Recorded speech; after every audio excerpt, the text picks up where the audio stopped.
Hello, everybody, and welcome back to another episode of Koki Otaku. Today with us, we have a very special guest. She voices Koto Tsukinoki in Makeine Too Many Losing Heroines, or the girls who wear too many bows in their school uniform for no reason at all. Aria, Gavaness in Seirei Gensouki Spirit Chronicles Season 2. Sorry for the name. And Ysha, Ysha, however you want to say it. Why not? And no longer allowed in another world. Gremory in an Archdemon's Dilemma, How to Love Your Elf Bride, and Hananoi-kun's aunt in A Condition Called Love. So, without any further ado, please give it up for Madeleine Norton. We made it. Madeline, thank you so much. Thank you for having me. I'm so glad I could be here. Oh my gosh, you guys are awesome. I've been really enjoying chatting with you so far. And background story, guys, we survived Gensouki weekend back to back. We had to drive twice. And yeah, have been experience, but we made it here somehow. Madeline, thank you again. It didn't snow. Oh, really? Oh my gosh. I'm sorry. Yet. But living the snow, we're moving to warm story. One of my favorite one, which we have discussed in the past, but we need to keep talking about Makeine, Too Many Losing Heroines. When you had one of the best character in the series, which is Koto. I'm biased, but I feel the same way. Yes.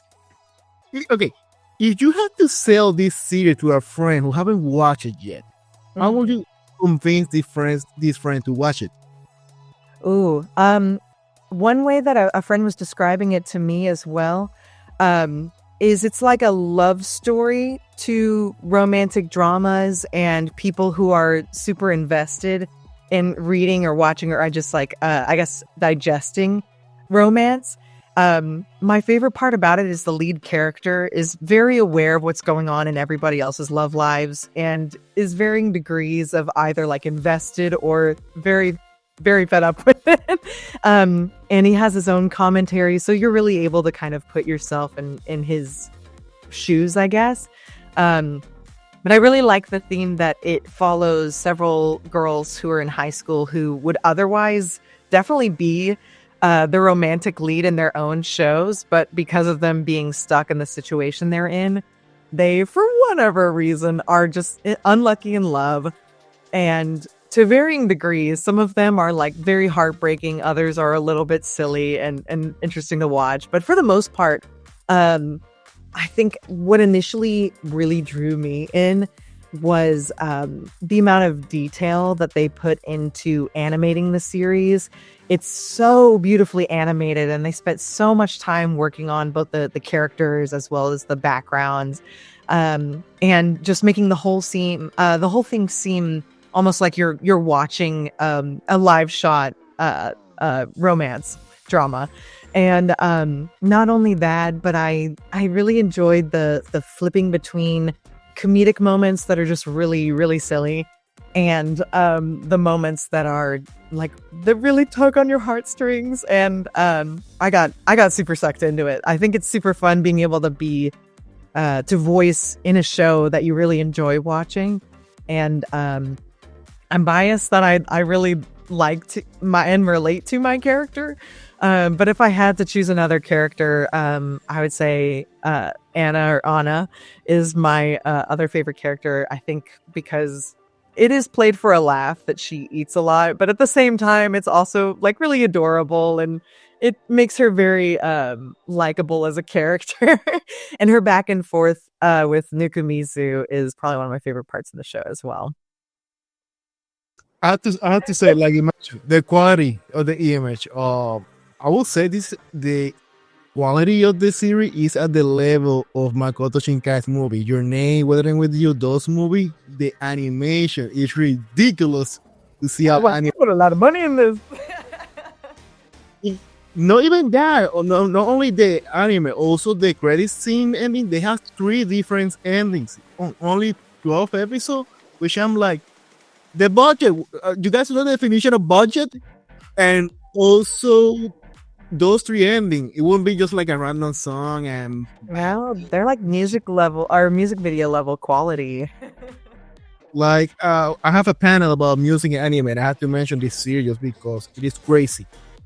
Everything. And like you mentioned, those live shots of the school, which when they show the picture of the school where they're basing the story, it's like it is piece by piece exactly what. Really? I haven't had the chance to look at that. They just look exactly the same. Credit Yeah, but number one. If I'm not But wrong. they have live shots, and it's like wow, like you see like regular people walking by, like and foods. They take shots of food, shots of places, and you're like, wow, Really good some shots in the show. That's so clever, I think, too, because that does add to the level of making it really feel like a real story, or all the characters are very relatable and feel real. And you mentioned the main three character. I'm going to add something. My main character, my favorite main character, the three characters, was Lemon. Because for me, Lemon had the gut of steel. And for those who are fan of novela, she dropped the ball. She killed in that series. Like, I was so in shock. Like, perfect. Didn't see that coming. That's what I wanted to see. Lemon.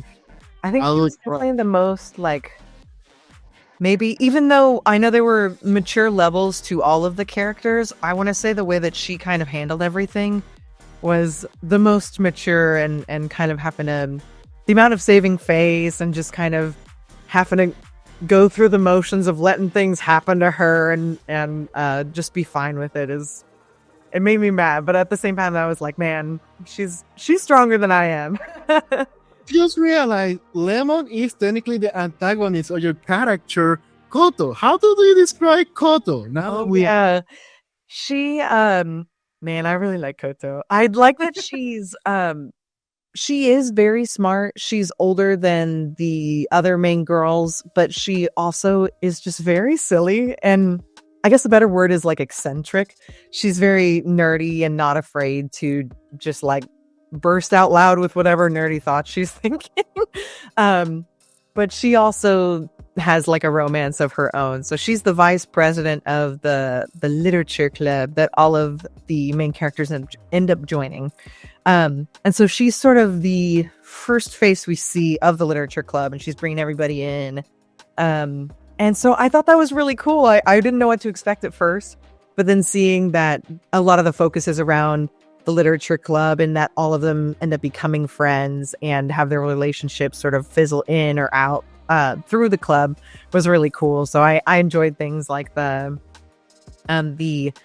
beach and camp episode, which I did not realize that my girl was also going to have her sort of half losing, half winning. I guess I won't spoil anything. Moment you got to both lose and win. Go with spoiler. The series have been released already after 6 months. We're free to go. You guys don't want the spoiler? You can skip it. It's too late. It was a lemon enemy antagonist. It was Chica who was trying to take that back. But going to the spoilers on the beach, what are you saying about it? Yeah, I guess it's all of them for the most part have to contend with some other girl who their love interest is interested in. And that's sort of the first one. It's introduced actually pretty early as one of the conflicts, like romantic conflicts, in that her and one of the other lead girls are both interested in the same guy. But my character has been, I guess, in love with him, or at least his best friend, and then has fallen in love with him over time for like a long time. They're childhood best friends. And even one of the other main characters kind of sees the other girl as a homewrecker, or at least that's what she calls. I don't know what the way that she constitutes what's homewrecking is a little funny, but it becomes really real whenever the other character, Chica, ends up asking my love interest, whose name I'm blanking on. It starts with an SH, and I'm blanking on his name. She asks him if he'll date her, and my character has sort of been leaving it up to him to take the first step or make the first move in their relationship, which she thinks is kind of obvious. But But then I guess the other guy is just really oblivious. So he's like, I'll think about it. I think because he, I don't really know 100% what's going on in his mind, because to me it seems a little obvious of where he should lead, and I'm biased too because I like my girl Koto. But the fact that he makes it seem like he's going to have to choose between the two of them really throws my character for a loop, because I think she didn't think that was going to happen, or that she had any competition. So she has to kind of go through the motions of what the other girls go through, thinking like, oh, this isn't going to work out for me. What am I going to do? And she decides she's going to leave camp. And then she and her,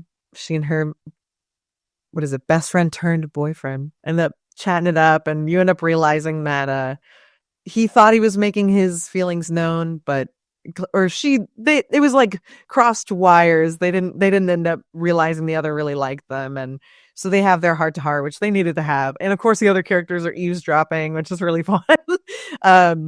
And so then from there they do start dating, but it's still not over for the other main character, Chika, because she still kind of has to go through them all being friends still, and having the literature club, and looking up to our characters. And then they're also graduating soon. So it's a lot of like really relatable stuff. Even if, you're not in high school anymore, you can definitely be like, oh, I remember something that like reminds me of a time I had in high school with somebody else or with a friend, whether it's romantic or not. But yeah, I want to say that's like her biggest arc, which I did not know I was going to have some real dramatic scenes, which was super cool. I want to say the dramatic scenes I have in the show are probably my favorite things that I got to record.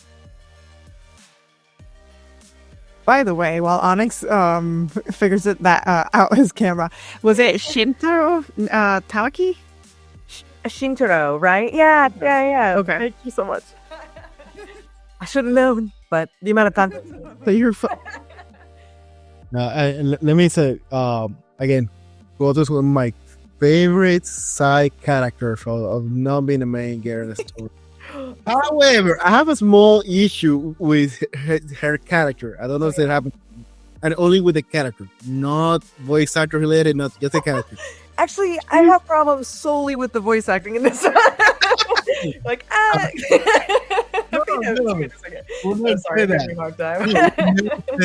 No. I don't know if it happened to you. She reminds me so much Mari from Evangelion. Yeah. I love Evangelion. I love Mari from Evangelion, and now I see Koto, and I hear like, he looks so sick. The glasses, the attitude of secure girl figure, and they've been a lot of fans mention that they look really similar too. They do. But again, I love Mari on Evangelion. She's my favorite girl, and I love her badass attitude. Now I see her in too many heroine, losing heroine, and I'm like, she's also badass. I love her. Definitely. But moving on to one of the series where we have another type of isekai, talking about your character Aria. Government. Seirei, Gensouki, Spirit Chronicles. I've had to like look at it over and over again, especially if I'm ever posting an announcement, I'm like rewriting it over and over on my phone, just like, please tell me I got this right. I'm so nervous I'm gonna like mess it up, and then be like, people will click on that and be like, what is this? How do I find this? This doesn't exist. But yeah, that one's super fun too. Another kind of badass character. So how do we describe, for those who haven't seen Seirei, like me, how would describe it? Because I know it's isekai, but that's where I'm stuck right now.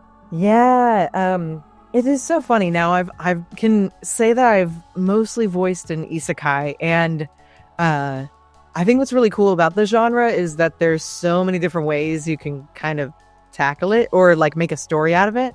From what I understand in this one, it's sort of this guy with, it's sort of described as like a split personality, or like a soul and a body divide between him and this other guy in the world. So the blend of characters characters that he gets to meet, and it's sort of a harem, so it's a lot of women either know him or the other version of him, and he starts becoming stronger and stronger in the world. And I think it's one of those where it seems pretty wholesome to me, because he's a genuinely very good guy. He's an upstanding person, and he's like really overpowered. So by the time we've reached the second season where I come in, he's beating up villains left and right like it's nothing. He's like floating in the air, and one slice of his sword and everything's like disappearing, all the villains go away. And for the most part, it's kind of cool seeing when you get to know a character and then they're introduced to like a new town or a new city, and they're getting introduced to all these new characters, which is what's happening in a lot of this season. It's kind of fun to have that dramatic irony of, that the character's super powerful and he's got this cool backstory, but the other characters don't know. And there's a bit of that happens with my character when I meet him, because I think as far as I understand it, my character she's pretty overpowered herself, but she's sort of been able to hold her own and be up at the top in terms of fighting and destroying things, using magic, and protecting people, so that when she meets him, even though it's a brief moment, she meets the lead character, which I keep wanting to say it's Rio, but I may be wrong, so I promise I know. I should have looked up his name. I should have looked up some of these before you could correct me if I'm wrong, but now that I have Rio Haruto Amakawa. Rio / Haruto Amakawa. It's because he's like a split person. He's got like two different identities, sort of. I think when they meet each other, even though it's a brief moment, she is definitely taken aback by this guy, and she's known as the calm, cool, collected one. I guess I haven't really hopped in on that, but Aria is known in English. I've seen some English where she's known as the headhunting princess. Is either I think the headhunting princess is the Japanese iteration, but there's another whole title for her in English, and she's like the reaping princess. Yes, that's the English one. And then the Japanese is the headhunting princess, which sounds a little bit more intense. But I don't know, the reaping princess sounds really, for me it sounds better, actually. Yeah. Like your reaping souls.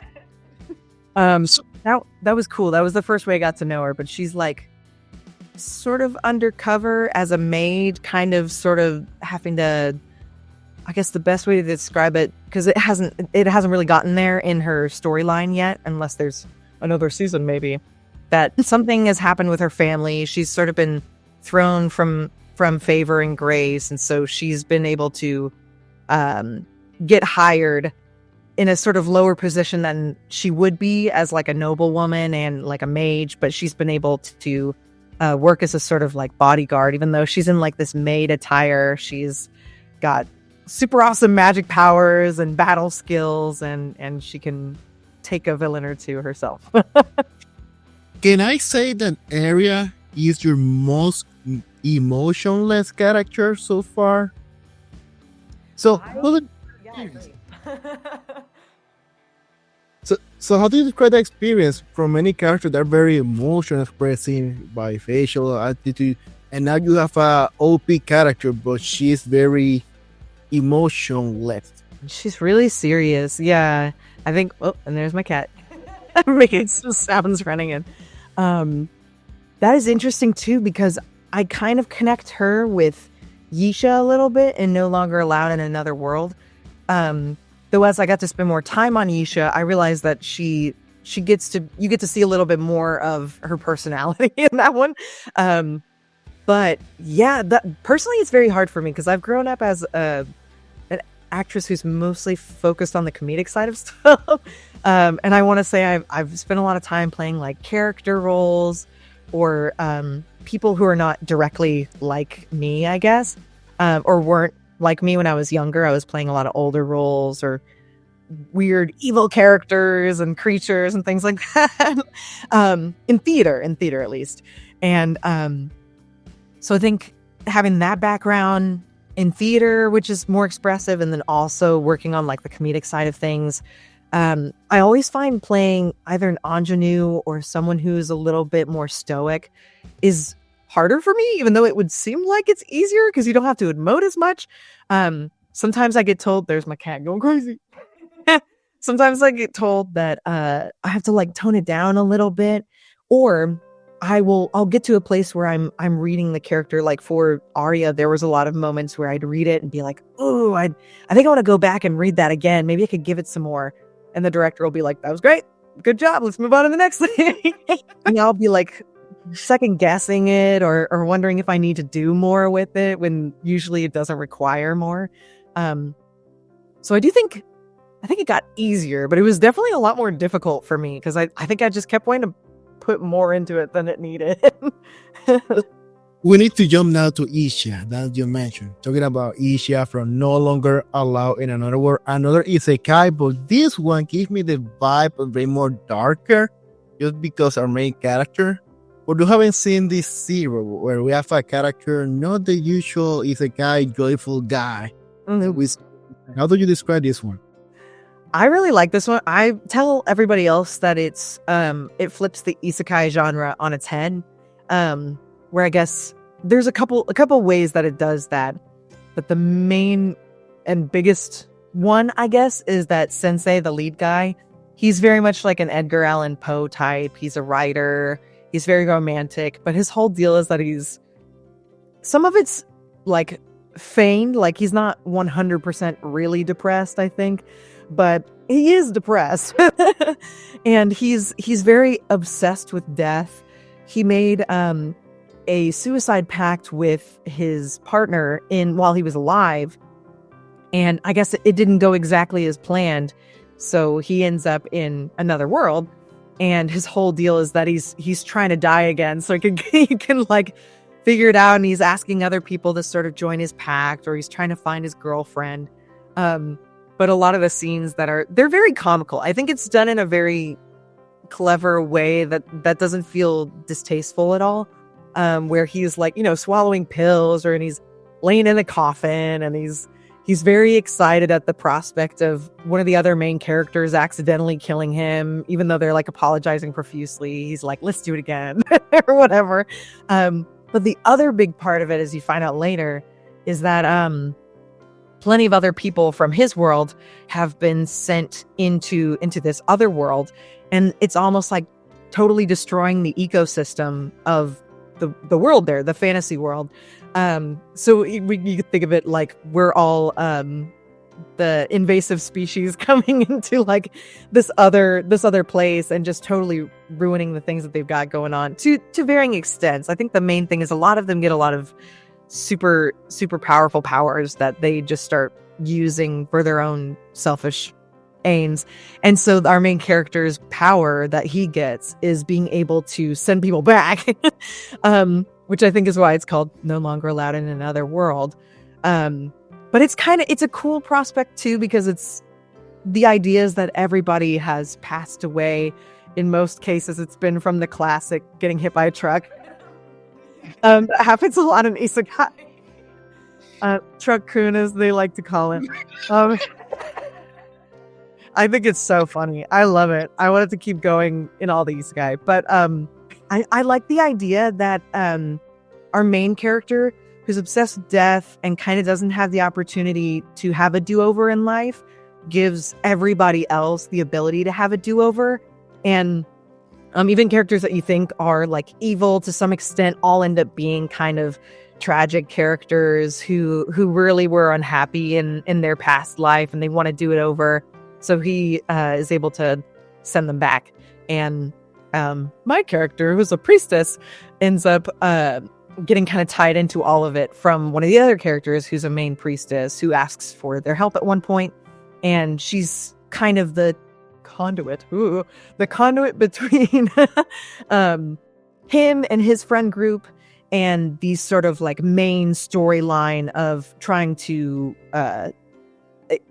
balance the world out again the way that it has been with some of the super evil folks who are taking things over that are from our world. So she's kind of the one that recognizes his talent whenever it like finally appears. And so that was really cool too, because I got brought in, and I know the directors had been able to like watch things in advance, but for the most part, he was like, yeah, it's just a little cliffhanger, and we'll see where this goes. And then she ends up being like a recurring character that goes on throughout the whole entire show, which is really cool. And that was another one, not to talk too much about it, but another one that was so interesting to me, because I also felt like, ooh, this character's kind of hard, because she's the one like explaining everything. She's doing all the exposition and giving the names to everything, and every other character is a little bit wacky, and she's the very put together one. So she's not like completely stoic, but I think she's very judgmental of everyone. She's standards. Maybe that's the way to put it. She's got high standards. And so she's like the straight man to everyone else's funny. And I wasn't sure how that played from my perspective. I was like, I don't know if she's like a likable character or not. But I was really surprised to hear that even several voice actors in the show were like coming up to me and being like, yo, your character is my favorite character in the whole show. When I was like, really? And I guess it's just because of the way that my character plays off with some of the other characters, making it really fun. But I like that show too. It's super fun. Moving on from Isekai to Madeleine's life. Let me start different this moment. You have a bachelor in arts on acting. Mm-hmm. So why studying arts? What inspired you to go through that pathway? Oh, funnily enough, I think a big part of it was when I was really little, when I was like 5 or 6 years old. It was right around the time where my parents were kind of throwing me at different things. When your parents might be like, okay, what's my kid gonna like to do? Let's find some extracurriculars. And it was also me and my younger brother, who also acts. We were known for like making funny faces at the table. We'd like stop dinner early so we could stand up on the windowsill and start like playing around and like performing in a show. My mom would tell me things like I would write little stories and demand that the rest of my family like play different parts and read it out with me. So I definitely think there was something there, especially, like playing dress up, wanting to watch shows from an early age.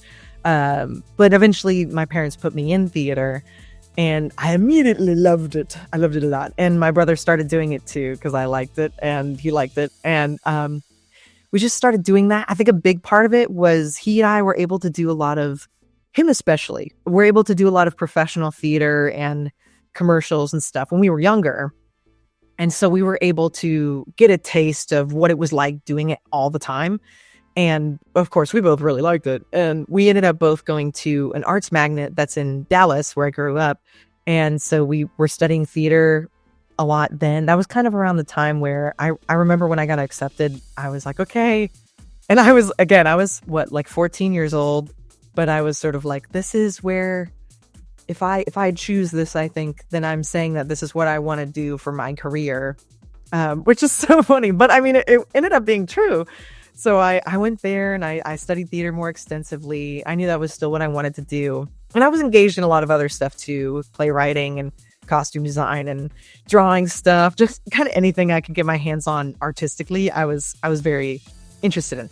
And right around the end of high school, I was doing some more work in like Shakespeare and working with some other kids in like children's theater or like high school productions outside of my own school. And there were a couple of directors that I had who were very prevalent in the Dallas theater scene, but who also were consistently working at Crunchyroll, which at that point in time was Funimation. And so some of those folks were Chris Ramirez, Lydia Mackey, and Anastasia Munoz, who have done a lot of stuff. And I looked up to them a lot, and I just sort of asked them what it was like being able to do that. And I looked up to them as like, okay, this is what I want to be able to do. But in my mind, I was like, well, I'm going to have to be I'll have a successful theater career and I'll be middle-aged, and then I'll try to attack voiceover and see how that goes, because I had no idea, like exactly how that worked. And I do think the pandemic kind of changed things a little, but that was something I looked into, went to school for it in college and studied theater, again, just like acting. And then right around when the pandemic hit, I was thinking about voiceover. I was seeing how it was still doing really well. And as I was getting really close, because for me, it was the end of my junior year, going into my senior year, that the pandemic happened.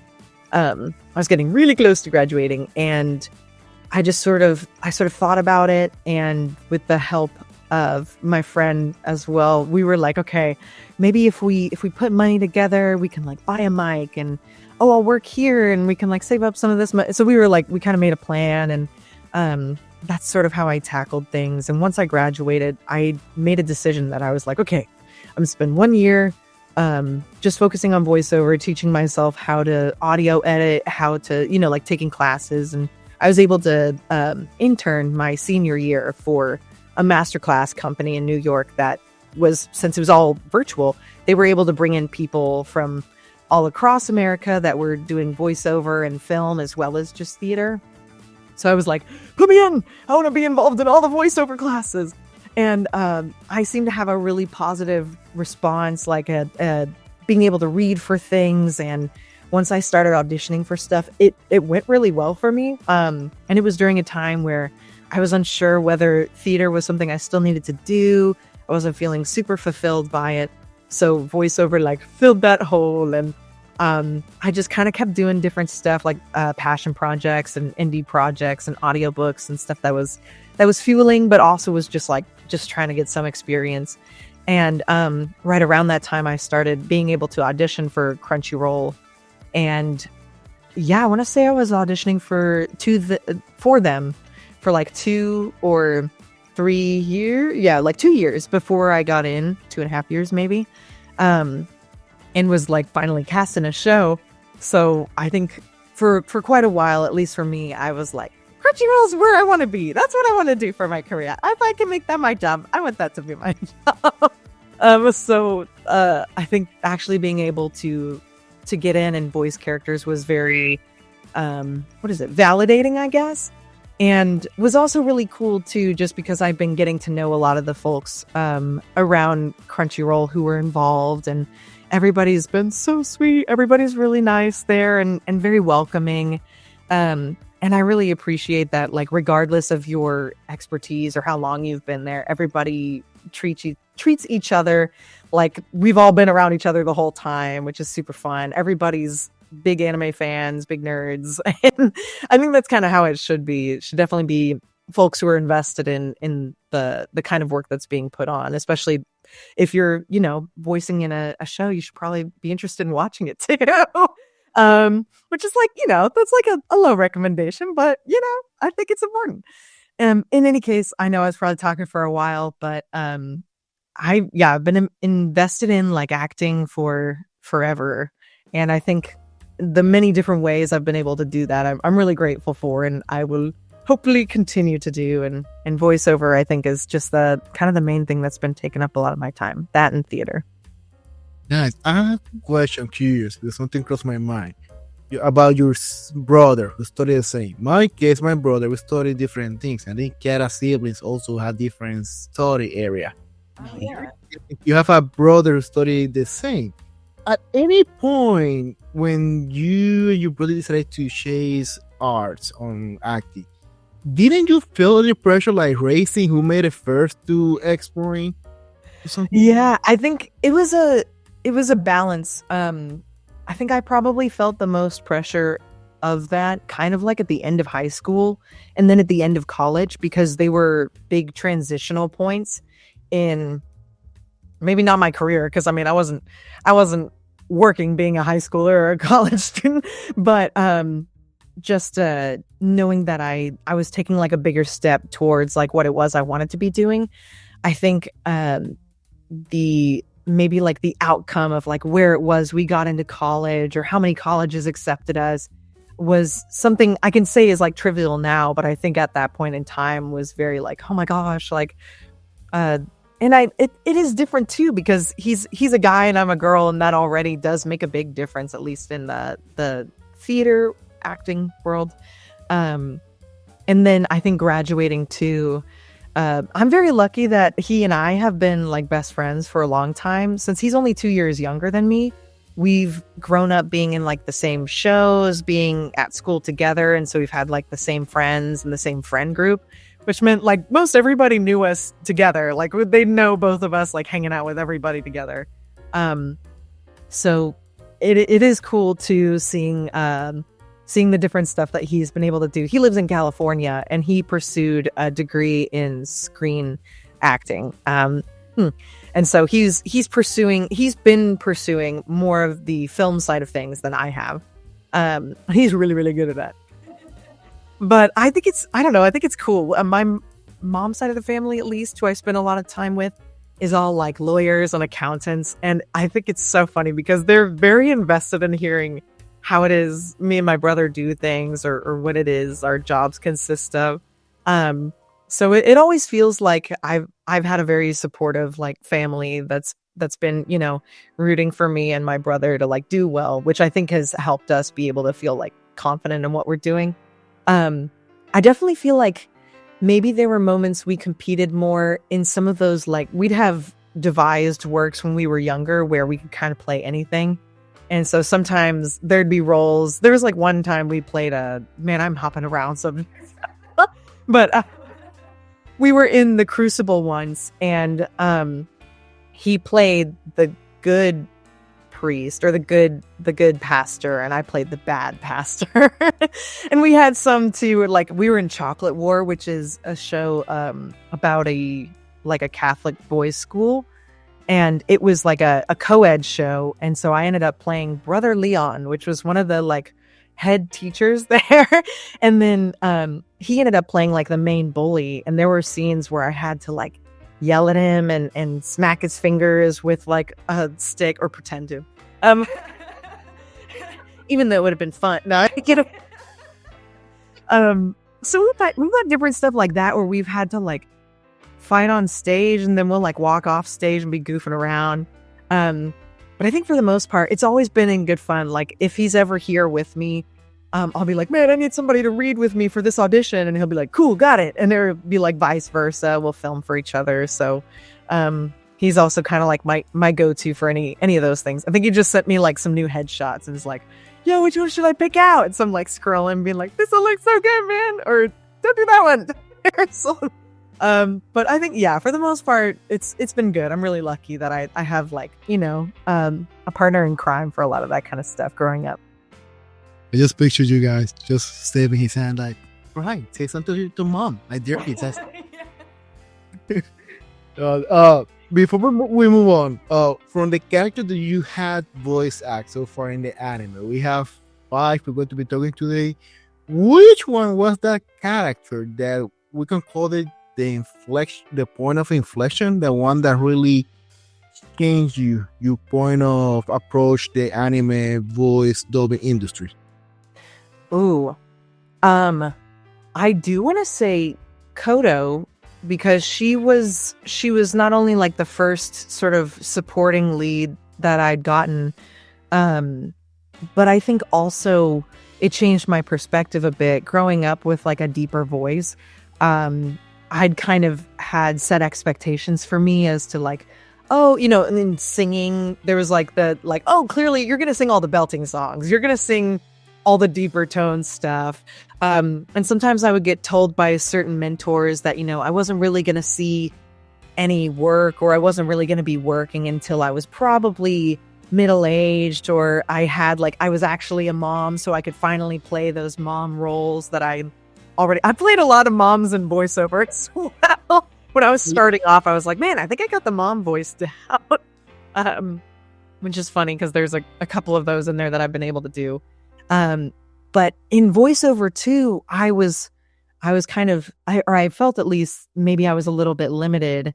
I didn't feel like I could be limited, but I felt like I was limited. So I was very interested in auditioning for more roles, or hopefully getting more roles that were like romantic leads or girls in high school. Because I know, at least for a fact, my voice has not changed since high school. So I definitely sounded like this when I was in high school too. So I was like, there's girls out there that have lower voices. But of course, as I'm sure you know, like at least since the first step is Japanese voice actors recording things, there is typically just like the generic level of women having higher pitched voices, especially those being high schoolers or young women in anime. So I was like, oh dang, this is gonna be kind of hard. But I think when I got Koto, and she's like a high school student, she is older than some of the other characters in the show, but she's still like a 17, 18-year-old. And the fact that I got to use my own voice, even though I'm sure it sounds silly too, like I think I have a youthful enough sounding voice. I think it's just because it's lower that maybe it gets pigeonholed into certain things. But that was sort of the first time that I was like, oh, I can really do it. Like, oh, I have the opportunity to do this. Maybe there's, something else in the future. I can play roles that are actually like around my age, who are kind of actually like young girls like me. Which sounds so funny, but that and learning to voice young boys, which is not something I ever thought I could do, but hopping into voiceover taught me that I could learn. But yeah, I think Koto made it feel like I didn't have to limit myself, at least, or that I should try out for everything. I don't know. All I'm going to say is I'm really glad that the animes lately are incorporating more, at least in English, the English dubs I'm referring to, they're incorporating more ranges of voices. I agree. Voices. And I'm so glad, and it's a breath of fresh air, because I personally don't like to watch an anime when everybody's just high-pitched voices all the time. They all and I understand. Right. And then I understand why it's like that in Japanese. I mean, when you look at their body frame, it's like they're smaller. Their voices are usually higher pitched. And that's just learning language. Yeah, all of that. That's because genetically it's like that. I get it. But they also have lower pitched voices too. Yeah, it's not the norm. But hey, here on this side of the world, it's like it is. Like there's a lot of girls and not even high school, middle school or younger with low pitched voices. And it's like, I was definitely always a low pitched girly. Plus this. So I'm so glad though. I'm glad that you have the opportunity to be cast in these types of roles, and hopefully a lot more in the future. This is just a beginning for you. Thanks so much. I really hope so too. I really lucked out that all of these roles were just in my first year of working at Crunchyroll. So I'm very hopeful for the future, but I'm also really thankful too that like a lot of directors decided to give me a chance and bring me in for some stuff. And talking about giving it a chance, let's move on to one of your next character. We had the character of Gremory in Archdemon Dilemma, How to Love Your Elf Bride, which, yeah, we have to give a chance to each of them, to give a chance in love. How do you describe this comedy of love that it was kind of unique? Yeah, it is. Funnily, before going into the story, the other actress who plays, what is her name? The Elf Bride. It starts with an N, her name, right? We'll get in now in a second. What you mean? I'm so good at faces. It's names that I'm bad with. So it transcends real life into you. You're not the only one. Abigail. Yeah. No, Abigail plays the Elf Bride character, and what's so crazy is that she and I were actually able to we've worked in like these Shakespeare school tours and things together. So we were actually able to meet in person and like work in person as like actresses of the stage, which was really cool. And that was actually my first time officially getting to know her, was like in person, even though I did know she and I had already done this show together. I was just like, oh my god, hi. She's great. But yeah, so the whole context of that is there's a hierarchy of the demons and archdemons, and it is sort of like a an honor-based system as well as like how powerful someone is, and it does kind of swap out. So this main character is clearly very powerful, and there's other archdemons as well, but his whole deal is, at least from as far as I understand it, he's very smitten with this elf princess who is, you know, her identity, as far as I understand it, is not fully known at the time, or she's at least like one of the only remaining elves left. And he kind of saves her from a terrible fate by buying her, because she is sold as a slave or as a maid. I don't know what exactly they coined it in English versus the Japanese, but he saves her and is immediately smitten and falls in love with her kind of at first sight, but is also like in a conundrum where he also bought her to be his underling. And so he has the full intention of being like, no, like do what you want to do. Like, I want you to feel comfortable. And I think she's still very, at least at the beginning, very much in the mindset of like, I'm in a dire situation and I'm going to do what needs to be done. But there's also that disconnect of like, he doesn't know how to, you know, talk to her and approach her as somebody who's interested in her. But there's clearly like a dynamic difference between them. But my character, Gremory, it's so interesting. She becomes a lot more prevalent later in the manga, at least.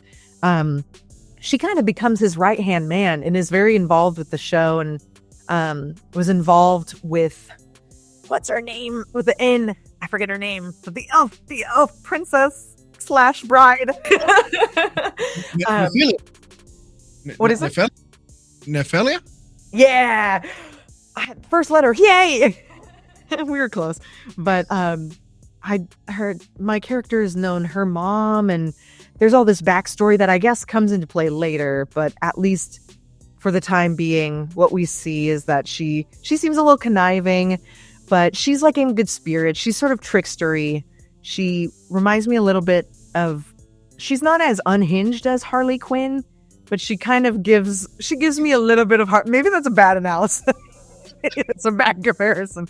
I don't know why. I think it's just because it's her and her like husband, who's sort of like this half lion wizard character as well.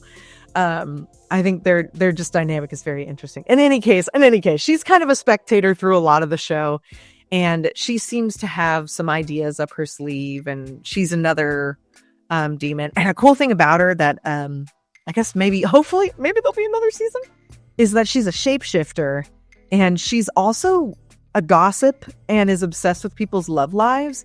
So she becomes very involved in the lives of the main two characters because she's trying to figure out what's going on between them. Yeah, which I was like, oh, I really hope for season 2, because she would be a very interesting character to voice.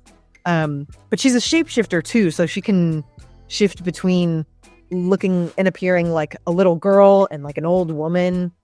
And she mostly does that just to mess around with people, just to like play around, and not to necessarily use it for anything useful. But that's just about her. I know, I was like, I love this character already. She sounds really fun. I don't remember. Did you have to adjust your voice for every time she changed of shape, especially for Uchi? I imagine that I will. That was something I was really looking forward to when I was researching the character before I hopped in. But remarkably, at least in this season, she is just kind of featured as like a little character, like hidden in the background, making some comments, and she mostly has like a hood over her head, and it seems like she's kind of being sneaky. So I don't think at this point we've seen any shape shifting, but in the future, that would definitely be what I would do. Or I'm guessing that I would do that, is change my voice around, which I think would be super fun.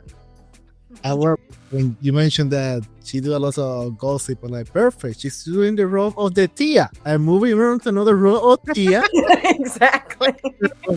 Hananoi is in a condition called love. So from Tia to Tia, how do you describe this?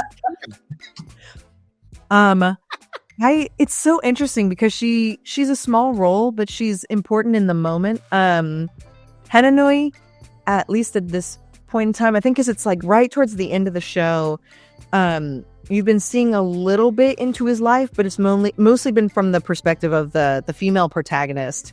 And so suddenly we get some of these flashbacks at the very end of the show. And you get to see just how lonely some of his life is, and that he has like a grandma who's not really paying attention to him. He has a sort of problematic mother who's just not involved in his life.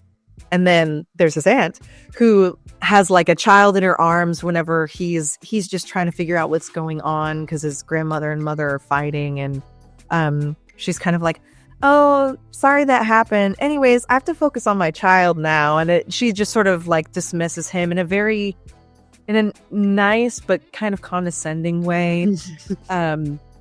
So playing that kind of thing is also very interesting too, where you have the layers of like, oh, she sounds nice, but she's not really being nice in this scene. But it's important to, I guess, his character development, because you get to see a little bit more inside of him as like the stoic character who starts, they're falling in love with each other, and he starts becoming, the way I understand it, at least in the manga, is he becomes way more involved and possessive and just very, very invested in the female protagonist's life. But I like the flashbacks. I've been able to do a couple of those where I've been like a demon child or like some jealous girlfriend. So I really like the flashback sequences, or what you consider some of the additional voice parts are some of the most fun I've had in the voice booth. So I need to wrap it up with this question. I don't think you're a aunt yet. You're not a tia yet. Nice. But if you become a tia, what kind of tia do you see yourself? Like Hananoi-kun, like Gremory, like which? of the characters we've gotten through so far, that's bad. I'd probably be the most like Koto. There's like this scene where she's talking about these famous poets to a bunch of little kids, and she's like really hamming it up and being super silly, but she's also like saying some things of like, these stories are really incredible, and they help you imagine stuff, and reading's so cool, and you should be able to do whatever you want and be whoever you want. Like even though it's really silly, she has that kind of thing in her monologue. And maybe that's what I would be like. I don't think I'd be Koto through everything, but I think I would probably be the aunt who, if I'm visiting my brothers, since I have two brothers, and their children, I'd be the aunt where they're like, stop giving them cookies. Like, Madeleine, Madeleine, you're giving them too much candy. Stop bringing candy every time you come here. Or I'd be like, oh my gosh, guys, what? And as soon as the kids get older, I'd be like, oh, this is so fun. We can watch some more like films and things together, and let's go like hang out and chat. And I don't know. I think I really love taking in media and enjoying the fun facets of life and food and things like that. So I think I'd probably be that way with the. And I also, side note, I do teach little kids. I teach visual arts and theater, so I do work with kids often, and I'm typically referred to as the cool teacher. So I think I would maybe be the cool aunt too. I have to confess, I will be the. We already have one nephew here. Niece.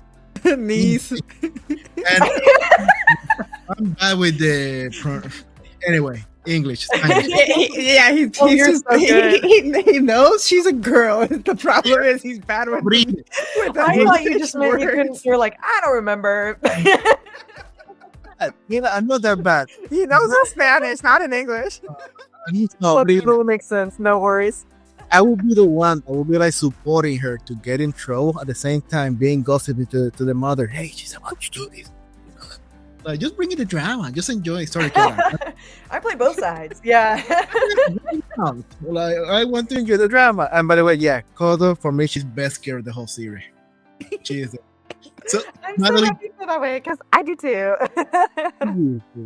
so thank you so much for any words of advice for the fans or for those who are considering joining the voice actor, or just for anybody. Yeah. Oh my gosh. For fans, I really hope that maybe I can get signed on for some conventions and things so that I can hop on. I need to hop on making commissions and prints anyways for some of the characters, but I would love to be able to hop on that so I can meet more people. And I think it's really fun to be able to talk about the different shows I've been involved in with people who've seen it, who really enjoy it. So hopefully I get a chance to maybe meet some more people. But also in terms of voiceover, I'm definitely a big supporter of going for it and doing it. Cause I mean, that's kind of how I was able to hop into it too. Cause I had been studying acting, but I hadn't done voiceover until 2020, 2021.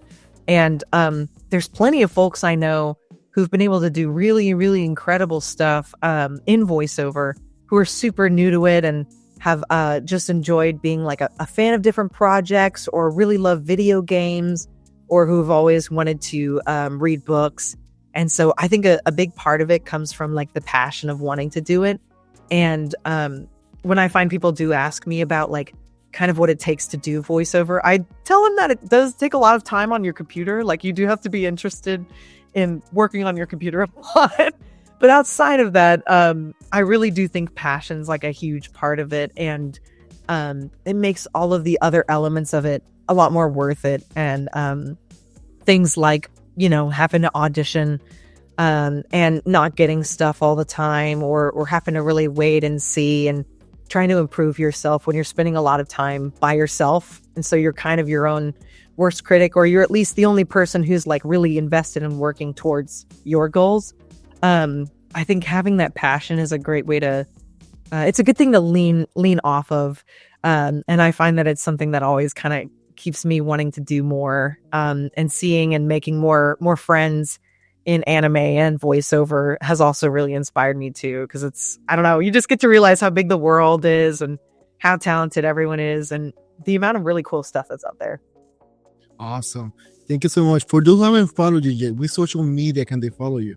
Yeah, for the most part, I want to say my name is kind of across the board for everything. So that would be Madeleine, which is Madeleine, like the French pastry or the restaurant for some of you that live in the South. I realize it's not everywhere, because I used to tell people in Ohio and they had no idea what I was talking about back when I lived in Ohio. But there's a French restaurant called La Madeleine's, but it's spelled the same way. It's also a little shell pastry that you might get at Starbucks. And then Norton, like the security nurse or the biking company. Yeah. Which is Norton, but yeah. And you couldn't find Madeline, social media can go down to the description of this video, just expand, and over there you get to find Madeline's link to social medias and Madeline's page. And guys, I couldn't make it easier for you to find her, and because I already made it easier for you guys, please follow us, like this video, subscribe to our YouTube channel, and follow us on all our social media, Facebook, Instagram, Twitter, YouTube, or whatever's over there now. Whatever's not being shut down, whatever's open, you're going to find us over there. So all the social media, you're going to find us over there. So Madeline, thank you so much. Thank you guys. It was so fun talking with you. Thanks for laughing and being silly with me too. We have a great time. And we will see you in the next episode. Sayonara. Bye.